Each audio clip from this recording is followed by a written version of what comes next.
As you can see, I'm trying out Instagram TV, basically because I'm always putting up things in my stories about like sort of my training ideologies and explaining how I do things. I think that uploading videos would probably be easier than just constantly writing essays on my story.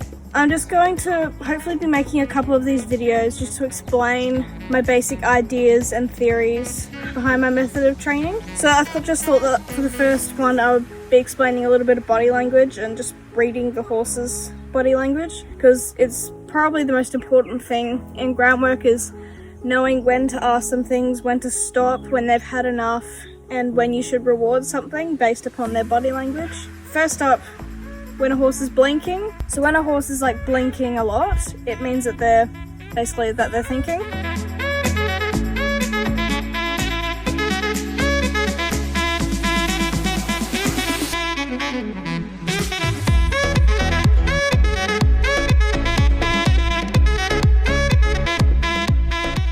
Like if you've asked them to yield their hindquarters and they've done so, and now you've given them like space, then they'll blink a lot, and that's basically them processing what's just happened and thinking. As you can see right now, he's not doing a whole lot of blinking because I haven't really asked him anything, and he's just chilling like so.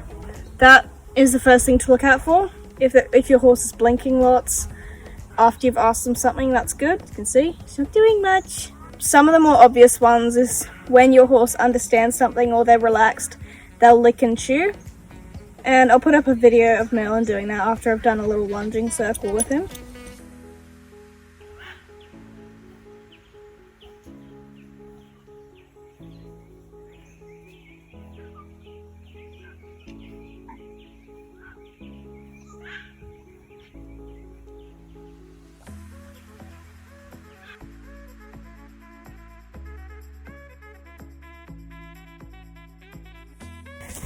I did forget to mention, but also yawning is a good sign of relaxation.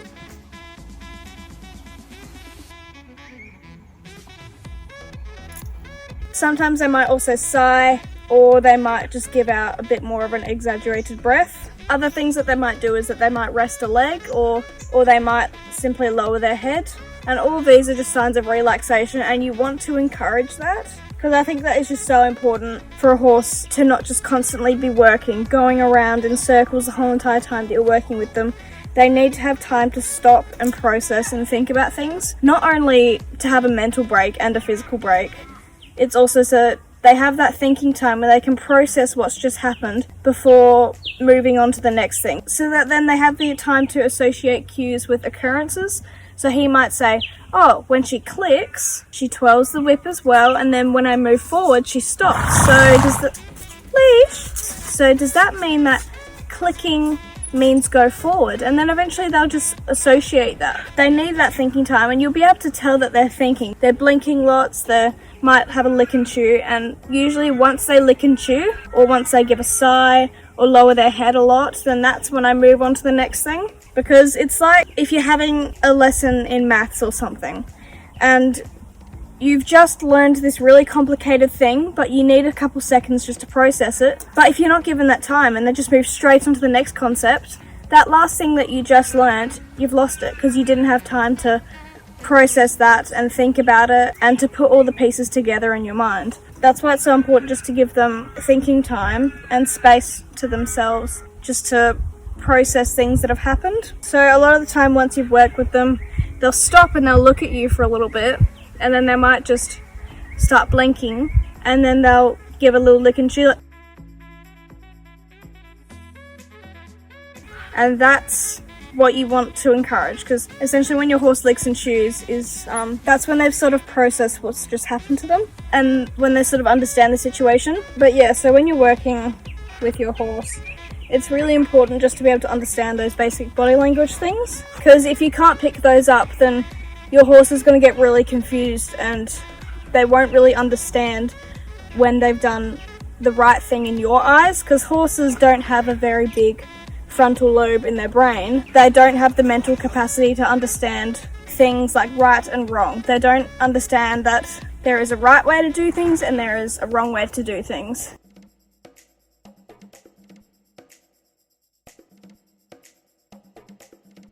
This is why I say that horses can't be naughty. They don't have that mental capacity to think in that manner. If your horse is biting you from behind while you're leading them, that's not them being naughty. That's them having learned a habit and made a routine of that habit. Because horses can't methodically plan things, there's a lot of studies done and it's been scientifically proven that they simply don't have the mental capacity to be naughty. And if you search up horse small frontal lobe or can horses be naughty frontal lobe of brain, then you'll be able to find some articles on it. Look at you going to sleep. Is this boring? Huh? It's so boring being a movie star.